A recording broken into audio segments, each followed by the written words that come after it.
Hello, everybody. So today we're talking about the case of Chyna Crawford. Very quickly, I want to say that I wasn't able to find that many photos on Google. That's where I get my stuff, and it's really just the same photos over and over. So I apologize. I'm sure there's more somewhere, but I feel weird about going to someone's personal social media and just pulling it directly off unless it's also in Google. Do you know what I mean? So I just felt a little weird about that. So we're not gonna have that many photos. And I also couldn't find too much information about China in general, like who she was, like her hobbies, where she worked, just who she was in general. Like I could find quite a bit about the case, but not really her, if you know what I'm saying. But all the links that I used for research will be down below, like always, and let's go ahead and get into this. So on Monday, October 23rd of 2023, 25-year-old Chyna would vanish. Her sister, Kia Strong, was moving that day and she was going to be closer to her sister, who lived alone in the southeast Washington, D.C. area. She was going past the neighborhood and saw her, so they stopped and she talked to her sister for a little while. And Kia says that they didn't chat for that long. She had to go and take her things to her new place, but they planned to see each other the following weekend. But they didn't. The sisters grew up in Washington, Chyna the youngest of five, and Kia says she was still young, still trying to find her way. She's very independent, she's a go-getter, she can adapt to any situation, end quote. On Wednesday, October 25th, Kia received a call from her mom asking if she talked to Chyna, and Kia told her that she had, and her mom told her she was worried that Chyna could be missing. So they asked around if anyone had seen her, and no one had. So they all checked for Chyna's location on the Find My app on their phones, but nothing showed for Chyna. Their mother reported Chyna missing that day. On Friday, November 3rd of 2023, the Metropolitan PD they posted a press release um, stating that the authorities were seeking the public's assistance in locating Chyna. It also noted, that her vehicle, a gray 2012 Mercedes-Benz um, CLS550 with Virginia temporary license plate of 998859V, was also missing, and Chyna was described as critical missing. The MPD moved her case from the missing persons unit to the major case victims unit. They said while there was not yet evidence of foul play, there were suspicious circumstances regarding her disappearance.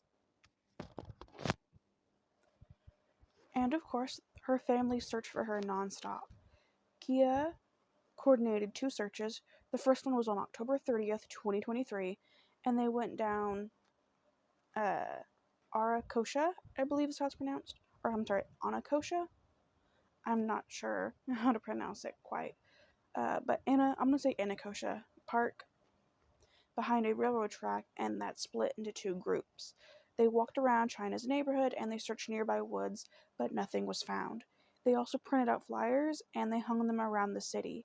The second search was November 4th, 2023, and a lot of people came out just to support. Even people from other states showed up, which when I saw that in my research, I thought that was absolutely fantastic and incredible. But unfortunately, nothing was found during that search either. In November, Dateline also featured Chyna's case in the Missing in America digital series. And there was an update of this year. So on Wednesday, March 27th, 2024, MPD announced an update. Detectives in the Major Case Victims Unit investigated further after initially finding suspicious circumstances, which led them to indict a woman named LaShawn Washington on several charges, and a D.C. Superior Court bench warrant was issued.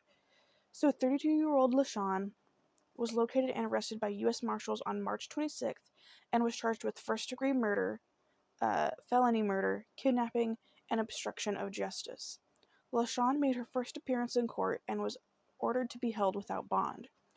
Her attorney entered a not guilty plea on her behalf. Her next court date was scheduled for April 1st, 2024, but I haven't found any other information regarding that or any other updates. So I'm not really sure like what came of that court date that was scheduled for back in April.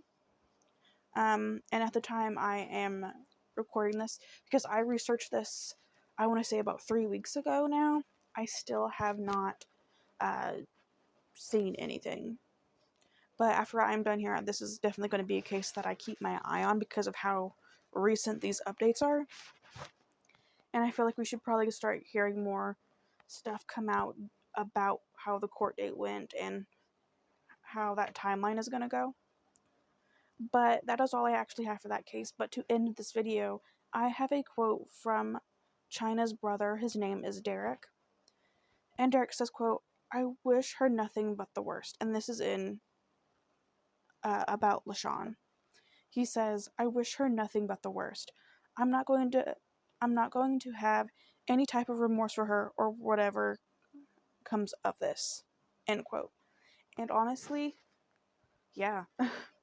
I feel like in a lot of videos we hear family members of victims say, "I hate what you did, but I forgive you just so I can have peace," or "because my child wouldn't hate you," or like they're very big and they're just like, "Yeah, I forgive you just for that like peace of mind, but I don't ever want you to get out." Very rarely do we see family members, or at least that I have seen personally. I have not seen very many people that are just like, "You know what, this person, I wish you nothing but the worst. I hope your life is hell, and I'm not going to feel bad for you for whatever happens to you. You get what you deserve." And you know what? I absolutely agree, because I think those people that are able to forgive, that's very big of them. But I know that if something happened to someone I loved, I would not be able to. And I would definitely be like Derek, that would just like absolutely wish this person nothing but hell. And I wanted to end it off with that.